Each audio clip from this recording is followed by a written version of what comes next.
Imam muhadditsul asr, mujtahid mutlak. Muntasib, bukan mustakil ya? Bukan mustahil. Okay. Nah, dua mujtahid ini oleh banyak ulama usul fikih dianggap untuk hari ini sudah tidak ada. Sudah lagi. tidak ada. Tidak lagi. Hampir tidak ada Bukan ditemukan. hampir, Ya? memang Sudah sudah tidak tidak ada lagi gitu. Mujtahid mutlak, muhakkik Al-Imam Muhammad Nasiruddin Al-Albani. Bahwa banyak masalah yang sebenarnya sudah selesai di masa lalu, tapi sekarang diungkit-ungkit lagi. Ya kan? Dia hanya comot sana comot sini dari ayat Quran, dari hadis gitu kan. Kemudian dia tadi beristihad sendiri. Lalu dia mengeluarkan kesimpulan hukum yang ternyata itu mah udah selesai diselesaikan. Sudah ada sebenarnya. Di zaman dulu sudah selesai, tapi karena dia jahil, nggak ngerti ilmu agama, nggak tahu bahwa itu sudah selesai, seolah-olah dia merasa inilah hasil istihad saya, Okay. gitu kan. Bahkan Syekhul Imam muhadditsul asr, mujtahid mutlak, muhakkik Al-Imam Muhammad Nasiruddin Al-Albani. Kita ini gulu berlebih-lebihan. Yang namanya mujtahid mutlak itu nanti dibagi lagi menjadi dua kata para ulama. Ada mujtahid mutlak mustaqil, ada mujtahid mutlak muntasib. Nah, masing-masing itu bisa antum sebutkan nggak siapa ulamanya? Ya tentunya kalau mujtahid mutlak mustaqil inilah yang kemudian orang-orangnya dinisbatkan mazhab kepada mereka. Misalnya di antaranya 4 mazhab tentunya Abu Hanifah, Imam Malik, Imam Syafi'i. Ahmad, Mereka Tabarak, levelnya mustahid mutlak, Mujtahid mustakil. Dan ada mujtahid mutlak tetapi tidak mustakil, terikat dengan mazhab tertentu. Misalnya seperti Imam Muhammad bin Hasan Asy-Syaibani. Ini kan adalah rekan diskusinya Imam Syafi'i gitu. Imam Syafi'i, itu rekan diskusinya Imam Syafi'i. Dan banyak ulama Hanafi mengatakan ya tidak mungkinlah Imam Muhammad ini kemudian dikatakan levelnya di bawah Imam Syafi'i gitu kan. Tetapi masalahnya beliau ini berafiliasi kepada mazhab Abu Hanafi. Hanifah. Nah, makanya kemudian disebut mujtahid mutlak tapi dia muntasib kepada Muntasib, mazhab Hanafi. bukan mustakil. Ya? Bukan mustahil. Nah, dua mujtahid ini oleh banyak ulama usul fikih dianggap untuk hari ini sudah tidak ada. Sudah lagi. tidak ada. Sudah tidak lagi. Hampir tidak ada ditemukan. Bukan hampir, ya? memang Sudah tidak ada lagi gitu. Sudah dengan istihad dan taklid di masa ini, Ustaz.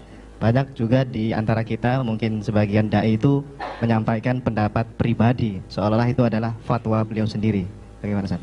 Jadi begini, tadi sudah sedikit disinggung ya, bahwa banyak masalah yang sebenarnya sudah selesai di masa lalu, tapi sekarang diungkit-ungkit lagi. Nah, yang menarik tuh begini, kalau kita belajar ilmu fikih kepada salah satu dari mazhab yang 4 itu ya, sesuai dengan urut-urutannya. Maksudnya kita belajar dari kitabnya, dari gurunya dan sebagainya, maka kita akan ketemu dengan apa yang tadi disebut sudah selesai itu sudah ketemu. Kalau Gitu. kita mau belajar, Iya, kalau kita belajarnya terus, belajar fikih nih misalnya kan, dari madrasah ibtidaiyah, tsanawiyah, aliyah, terus S1, S2, S3 gitu ya. Terus kitabnya kita ikutin terus. Maka yang tadi dibilang semua itu sudah selesai, memang kita ketemu. Memang udah selesai itu. Setidaknya di mazhab ini pilihannya adalah ini. Nanti di mazhab yang lain pilihannya itu, yang lain itu ya. tidak Kan? perlu istihadkan kembali gitu ya. Sebenarnya sudah tidak perlu diistihadkan kembali karena sudah jadi, gitu kan. Tapi ada kalangan orang yang tidak belajar ilmu agama. Dia tidak lulus dari fakultas syariah, ya kan? Dia tidak belajar kepada seorang alim minal ulama. Dia tidak baca kitab-kitab fikih, ya kan? Dia hanya comot sana comot sini dari ayat Quran, dari hadis, gitu kan? Kemudian dia tadi beristihad sendiri.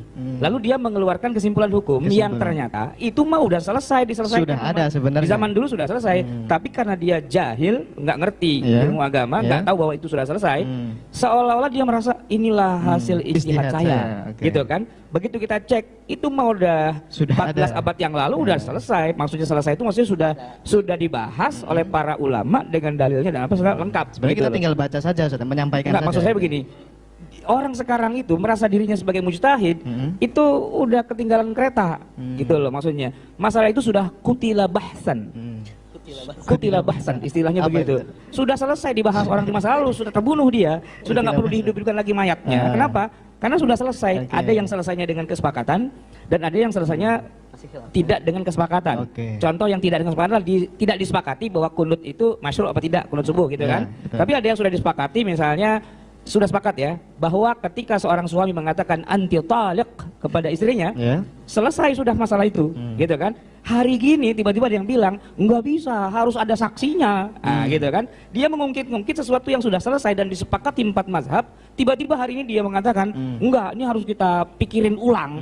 Jadilah kemudian ketika ada seorang suami mengatakan anti talik pada istrinya, dibawa ke pengadilan, lalu pengadilan bilang enggak sah, ulangin lagi di sini. Nah, itu contoh apa yang sudah selesai di masa lalu tapi kemudian sekarang dihidup-hidupkan kembali dan dia bukan mujtahid, begitu loh.